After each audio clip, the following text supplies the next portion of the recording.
kita kaji dalam kajian psikologis maupun kajian secara logika. Oke? Gini, save Amy, oke? Ke Dr. Richard untuk minta wawancara. Minta atau diminta, itu beda loh, oke?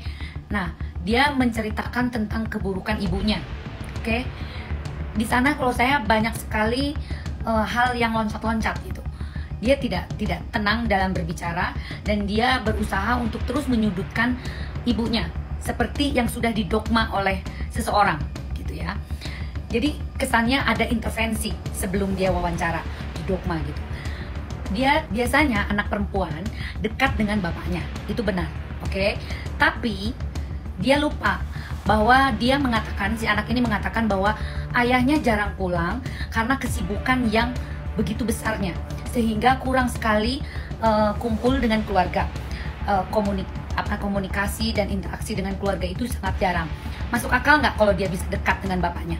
Bisa dekat karena pertama, mungkin ada tindakan ancaman atau memberikan segala sesuatu yang berlebihan kepada si anak ini, yang fasilitas uang barangkali, fasilitas dengan kemudahan-kemudahan, karena anak ini kan masih ABG nih. ABG ini mudah terpengaruh nih guys. Atau anak ini mempunyai kecenderungan manipulatif, makanya harus didampingi oleh psikolog. Karena pendampingan secara hukum saja itu nggak benar, itu nggak adil buat Amy ya. Jadi harusnya kedua belah pihak nih, atau Amy-nya juga, anaknya juga, dan si bapaknya ini harus ada pendampingan dan diperiksa secara psikologis. Karena kalau saya lihat ada main kuasa-kuasa ya, artinya dia poweritas bapaknya itu dikuatkan dan dikerahkan sedemikian rupa. Kalau saya lihat begitu, money talk, oke? Nah, jangan sampai hal ini karena ada uang, poweritas dan sebagainya dijadikan kambing hitam si anak ini, dijadikan alat untuk terjadi keributan yang benar-benar istilahnya di-create oleh mereka gitu. Karena gini, seorang ibu dia sudah ketahuan, misalkan sudah ketahuan jeleknya, dia suka minum-minum, dia suka mabuk-mabukan, dia suka apa menurut keterangan mereka. Apakah itu dilakukannya setelah ketemu atau ketahuan dia berselingkuh? Sebagai pelampiasan emosinya saja dengan dia melihkan emosinya itu terhadap anak dan terhadap drug ini gitu. Tapi herannya kenapa bisa sampai 4 anak gitu loh. Nah ini sekarang ini dimulai dari mana nih? Perselingkuhannya itu katanya sudah berkali-kali, oke? Dan dengan orang yang berbeda.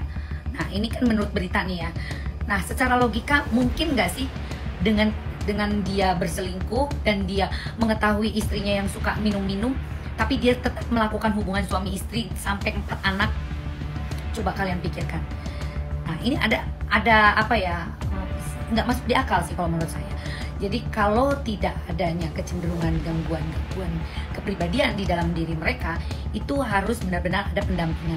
Karena si anak ini berusaha untuk memecah belah melalui anak ini ya. Si anak ini jadi alatnya si bapaknya gitu. Kalau menurut saya ya. Jadi saya nggak tahu nih menurut kalian bagaimana. Tapi kalau pandangan secara psikologis ya begitu.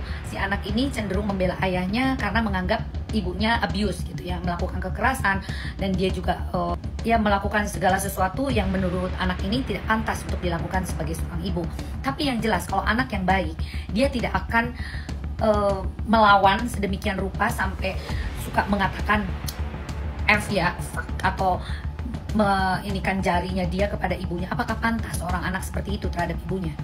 Kalau bukan perangai dan karakter si anak ini, something wrong. Nah ini yang saya bilang, jangan sampai si anak ini diperalat oleh ayahnya karena ada tekanan, ada intervensi.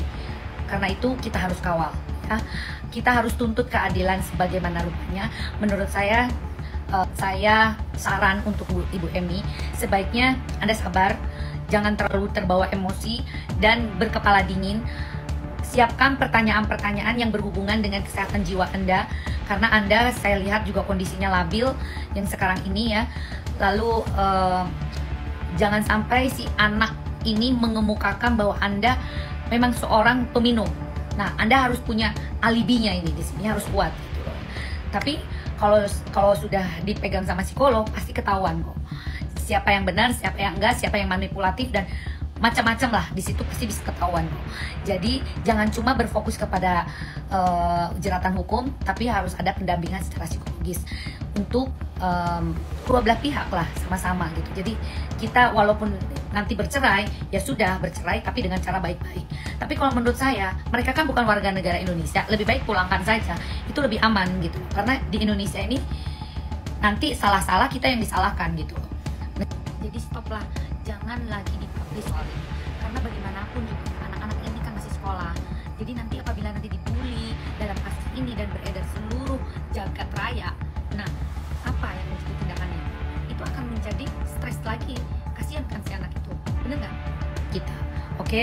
Lebih baik ada pendampingan dan serahkan kepada yang berwajib di negaranya masing-masing. Oke? Salam, Rita Gading.